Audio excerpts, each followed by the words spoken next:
Un rebaño de renos atraviesa las llanuras de Laponia.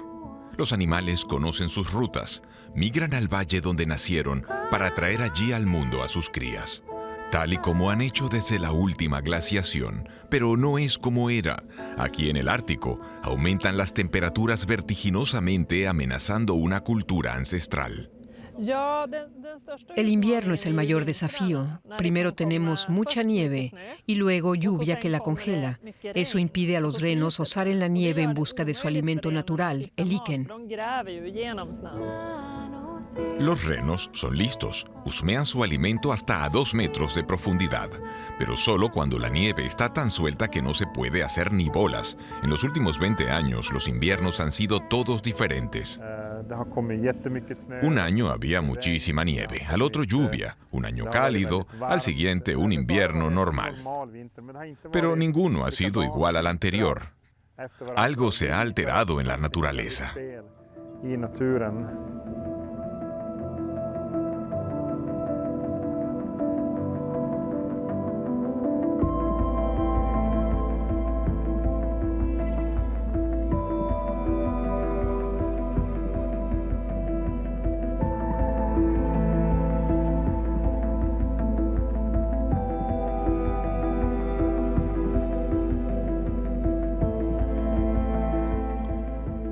Un rebaño avanza sobre el hielo hasta que éste cede. Un reno adulto con una gran cornamenta se hunde en el agua.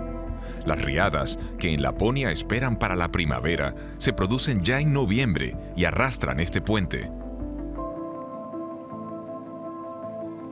Un lugareño palea nieve en pantalones cortos. Un día después de una nevada a 20 grados bajo cero, se derrite la nieve.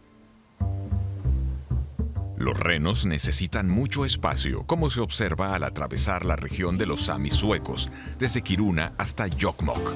Los renos pueden paralizar el tráfico, incluso en la ruta europea E10, la vía principal. Aquí hay unos 300.000 renos. Solo el pueblo sami tiene derecho a poseerlos y pastorearlos. Lars Olayanok alimenta hoy a los animales de 1 año. Los renos son poco exigentes, pero sin una porción extra de musgo o liquen al día, no sobrevivirían el duro invierno. Ya antes de la crisis climática, los samis tenían grandes dificultades, pues algunos vecinos desearían que los renos desapareciesen. Hace poco, Lars trasladaba unos renos de un cercado a otro cuando un auto se detuvo. El conductor me gritó desde 20 metros de distancia: «Si sueltas aquí a tus renos, los mataremos a tiros». «Qué gente tan agresiva», pensé. Lo último que me dijo fue: «Y si me encuentro a uno de ustedes, criadores de renos, solo en el bosque, también lo mato».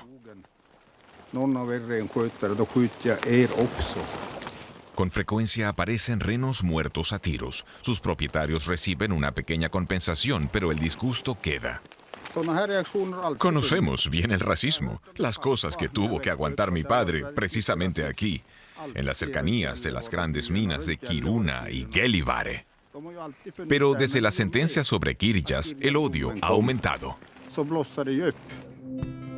En el caso Girjas, se luchó durante 10 años por estos bosques. Finalmente, ganaron los samis. Se aseguraron el derecho exclusivo de caza en una región de 5.000 kilómetros cuadrados, desde Kiruna hasta la frontera con Noruega. Bosques casi siempre nevados de pequeños abetos que el pueblo sami y sus renos consideran su hogar. Y el Tribunal Supremo de Suecia les dio la razón y su respaldo, algo que nunca antes había sucedido. En el corazón de Laponia, en el frontón de la granja Ofelas, ondea la bandera de los samis. Aquí se crían caballos islandeses desde hace 25 años. Pero si se observa bien, se verá que algunos tienen una jiba, como los camellos. Son alces que pasan aquí el invierno con los caballos. Un duro invierno con 6 metros de nieve los condujo a los pesebres.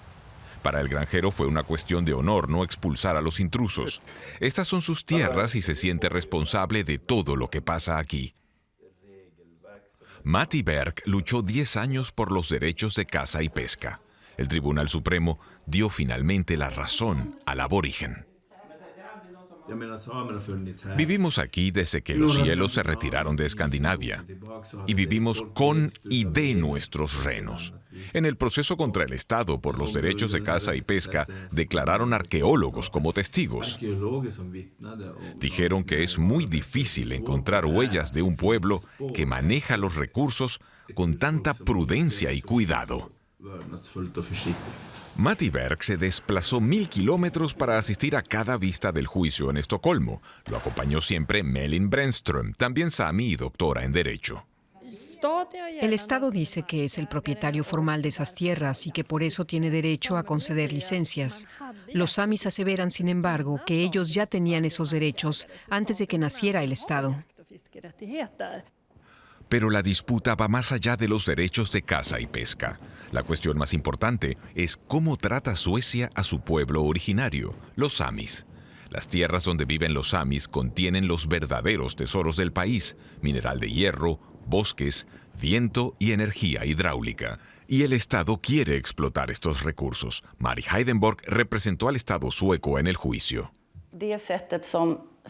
El modo en el que el pueblo sami aprovecha la tierra no se ajusta a las necesidades actuales de parques eólicos, minería o turismo. Por eso siempre hay conflictos y es importante esclarecer quién tiene qué derechos. Para los samis fue un hito histórico que se reconociera inequívocamente su derecho a administrar sus propias tierras. Los indígenas del norte apenas habían tenido algo que celebrar hasta ese entonces. El pueblo nómada siempre salía perdiendo cuando en sus tierras se construían carreteras, minas o aerogeneradores. Sobre todo porque a ellos nunca les han interesado las fronteras ni las propiedades. Cada vez son más quienes reconocen que así no podemos seguir.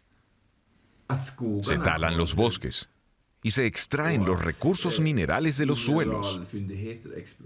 Eso no afecta solo a los samis, sino a todo el mundo. Estamos destruyendo el planeta en el que vivimos. Los humanos son unos depredadores muy extraños. La humanidad va camino de la autodestrucción. El río Kalix es uno de los últimos ríos suecos que fluyen con libertad. Un centro salmonero de calidad especial. Matti Berg podría prescindir de los embalses y presas a las puertas de su casa, así como de los aerogeneradores en las colinas. Para él, no son más que instalaciones industriales del colonialismo verde. ¿Por qué tienen que estar aquí tan lejos de los consumidores? Jokkmokk es la capital inoficial de los samis suecos. Se encuentra justo en el Círculo Polar Ártico. Una vez al año se forman aquí colas en el único cajero automático existente. Ocurre siempre el primer fin de semana de febrero durante el gran mercado de invierno. El mercado de Jokkmokk se celebra ininterrumpidamente desde hace 415 años. Otro hecho que los samis registraron como una victoria fue la visita de los reyes suecos al Círculo Polar Ártico después de tanto tiempo. Un gesto de respeto al pueblo indígena que habita estas regiones desde hace milenios, incluso mucho antes de que Suecia se convirtiera en una monarquía. El comité de recepción de la escuela primaria de Jokkmokk estaba entumecido de frío y algo tímido, pero el rey, abuelo de 7 nietos, se encargó de organizar la foto de grupo. Venga, agrúpense. ¿Están contentos? Pero hace frío, entremos.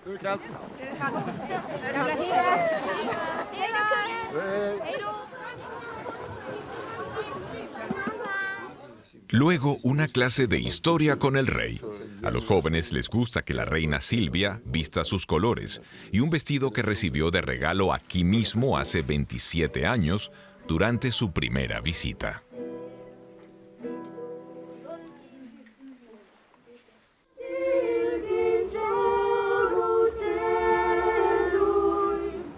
Cuando se entona el himno nacional de los samis, los reyes se paran respetuosos. Se nota que les gusta estar aquí.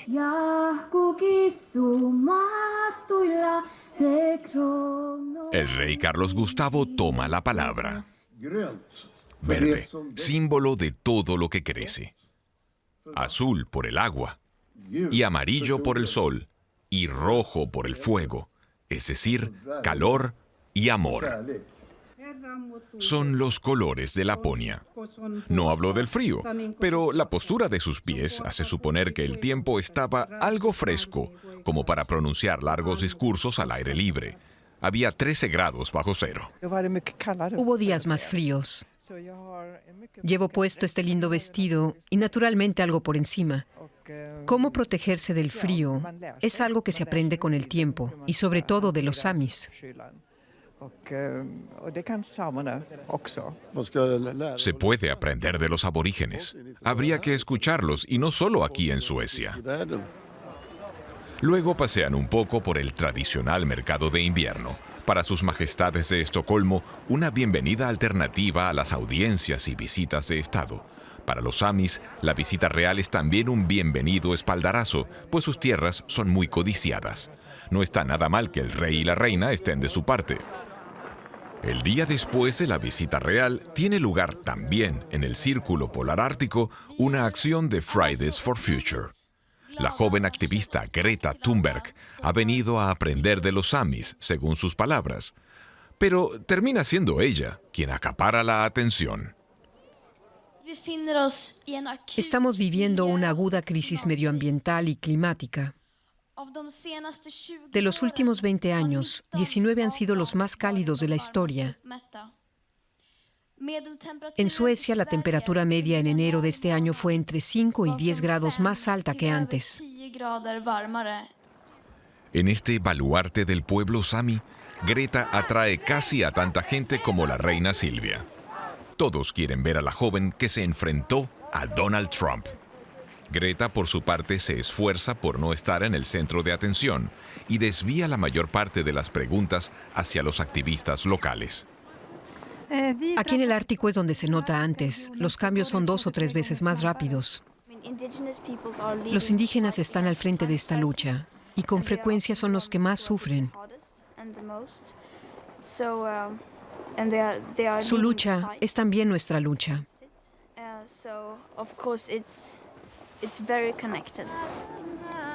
Y entonces se alzan los puños, un gesto poco usual aquí, en el Círculo Polar Ártico.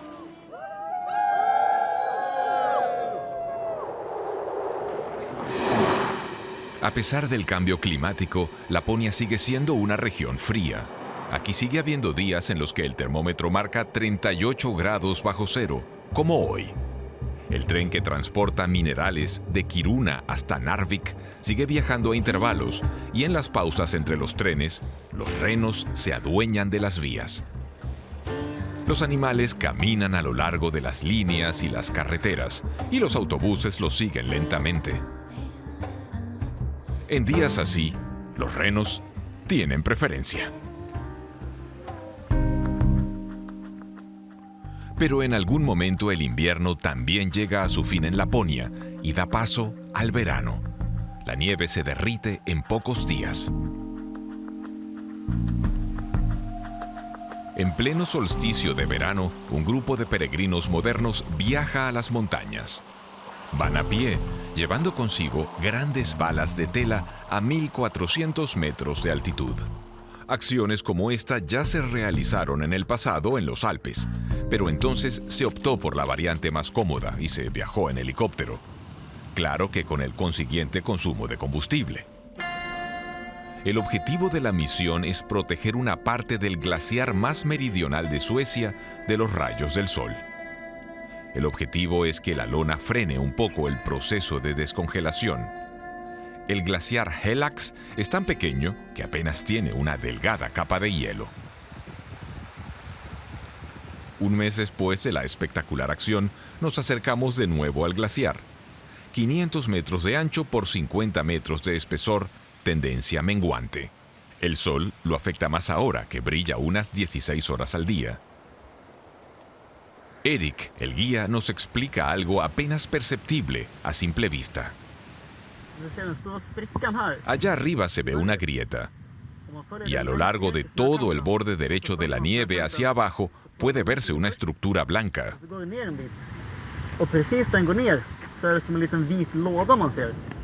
Alrededor del armazón, el hielo se derritió 2 metros.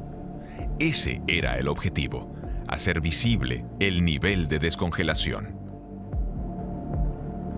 Le preguntamos a Erik qué perspectivas tiene el glaciar.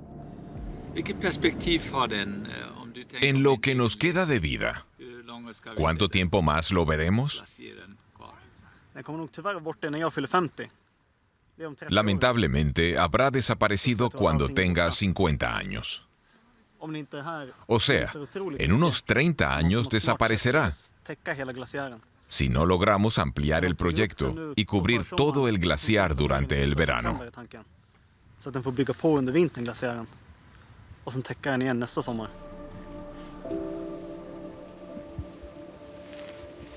Se corre la voz sobre el destino del Helax, y muchos acuden a ver el glaciar antes de que sea demasiado tarde.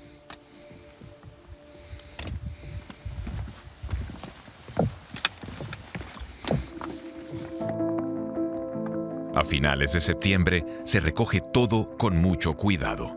Se intenta no dejar huellas. Todos los que ayudan aquí lo hacen voluntariamente y sin remuneración.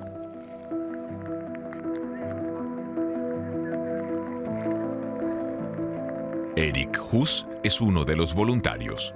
La idea fue de él y de un amigo suyo, experto en glaciares.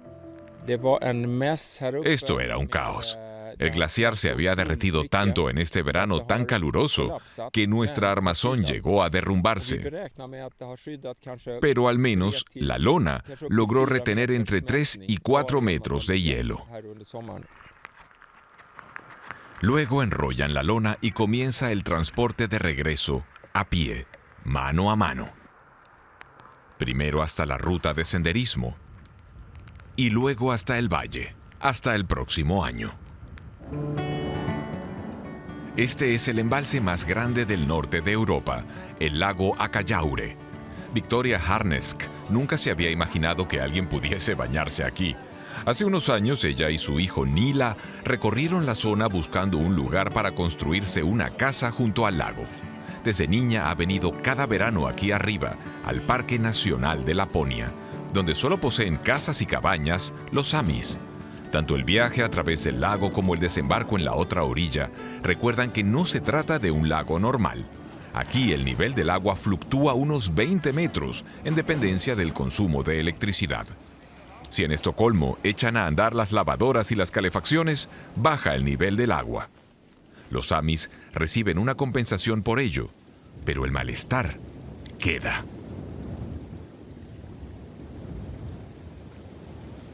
Quien quiera construirse una casa aquí, al pie del monte sagrado Akka, que en sami significa la vieja, tiene que saber que no existe una ribera fija. Buscamos un lugar para construir. Este aquí es bonito.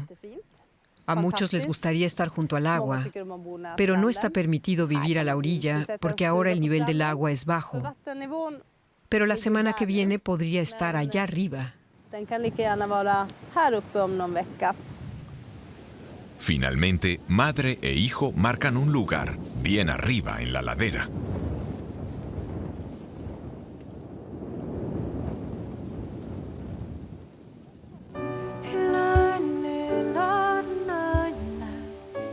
Ahora, 5 años después, la casa está terminada, aunque no tienen aún agua corriente ni electricidad.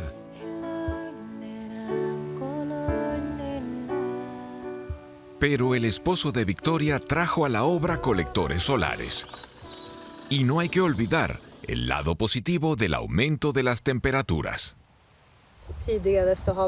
Antes habría sido impensable. Nadie se habría bañado en este lago helado.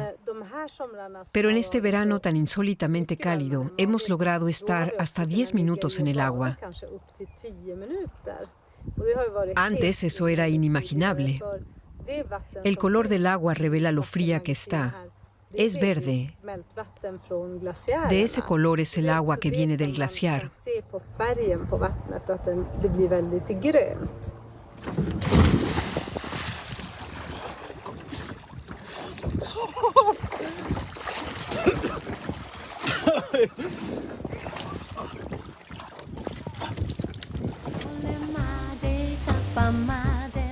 El verano llega a su fin. A mediados de septiembre, los bosques al pie del monte Kebnekaise, la montaña más alta de Suecia, adquieren el color de la zarzamora madura. Si alguien conoce bien las diferencias entre la nieve húmeda y la nieve virgen, esa es Ninnis Rosqvist. Estuvo 20 años al frente de la estación de investigación del monte Kebnekaise y es conocida por su llamado de urgencia: «Socorro, mi lugar de trabajo se derrite». Juntos subimos a la cabaña de Abisko, desde donde se puede observar muy bien la aurora polar en invierno. Los Sami siempre dicen no a todo lo que les represente una amenaza, ya sea la explotación forestal, las minas o la energía eólica. Pero no tienen pruebas, nada concreto. Y los científicos sí las podemos aportar. Ya ha pasado una generación desde que ella, siendo una joven investigadora, tomaba pruebas de agua del glaciar diariamente para su jefe.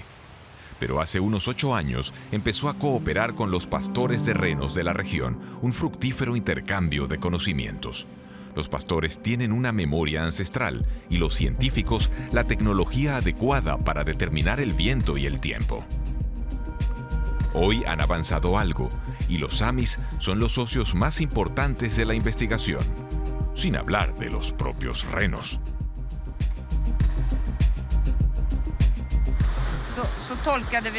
Nuestra investigación es ahora sólida.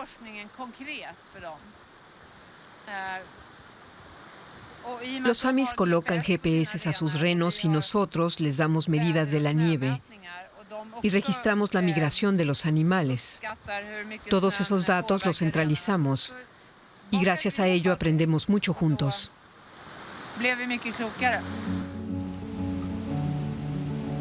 Otoño en la meseta de Amarnes.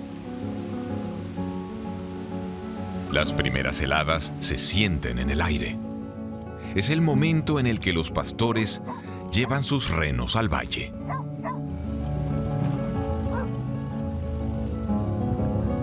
Los animales se han alimentado bien durante el verano en las montañas. Cada otoño, como hacen aquí en la localidad sueca de Västerbotten, los samis controlan los rebaños, cuentan los recién nacidos y escogen animales. Los renos van de izquierda a derecha, como siempre, pero no es como siempre. Malin Brännström, la doctora Sami, sabe que pronto ya no habrá manadas como esta. Incluso en la extensa Laponia escasean ya las tierras. Pronto ya no podremos seguir criando nuestros animales. Tenemos demasiados factores en contra y la cría de renos se vuelve prácticamente imposible.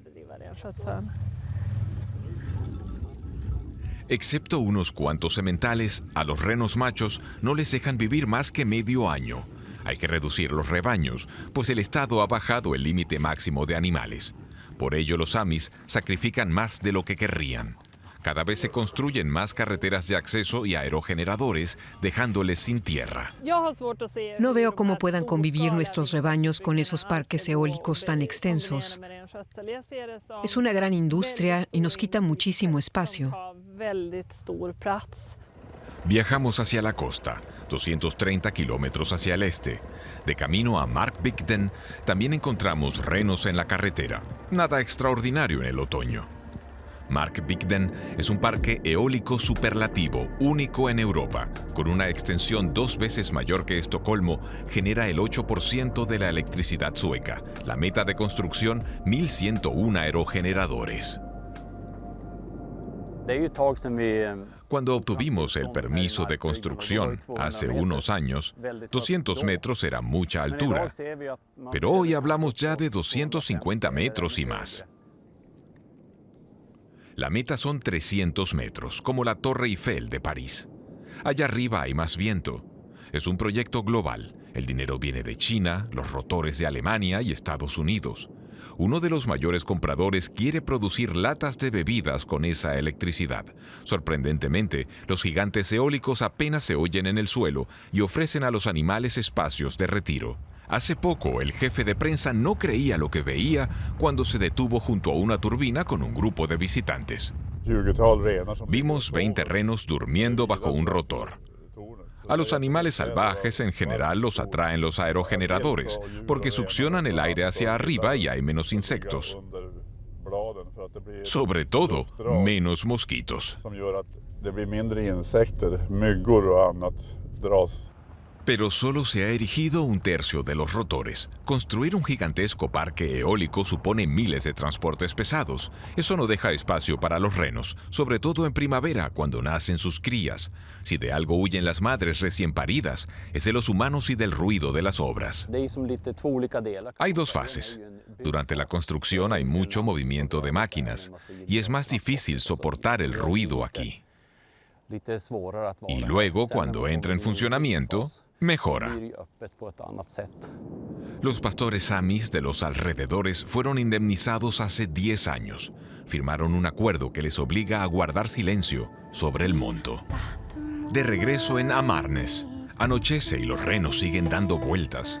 Malin intenta disfrutar el gran día de los samis con su familia. La jurista lideró el gran proceso por los derechos de la tierra para su pueblo y ganó, pero hay algo que sigue temiendo: el cambio climático y sus inviernos cada vez más cálidos. El clima se ha vuelto loco. Es como un termostato que se desregula constantemente, en una dirección y en otra. Ahora calor y luego frío. Y a eso se suman las tormentas. Eso nunca había pasado. Es dramático. Los samis se ven entre la espada y la pared. Para frenar el cambio climático del que no son culpables, tienen que sacrificar pastos y animales. En su opinión, todos deberían poner de su parte. Todos tenemos que regresar a lo esencial, conformarnos con lo que nos da la naturaleza. Tenemos que aceptarlo en vez de seguir explotándola. Carl Johan Utsi, su sobrino, es pastor de renos y como camarógrafo profesional, también cronista de su pueblo. Está convencido de que los últimos rebaños libres no tienen futuro y cree que será el último pastor de renos de su familia. Depende de cómo se entienda la cría de renos.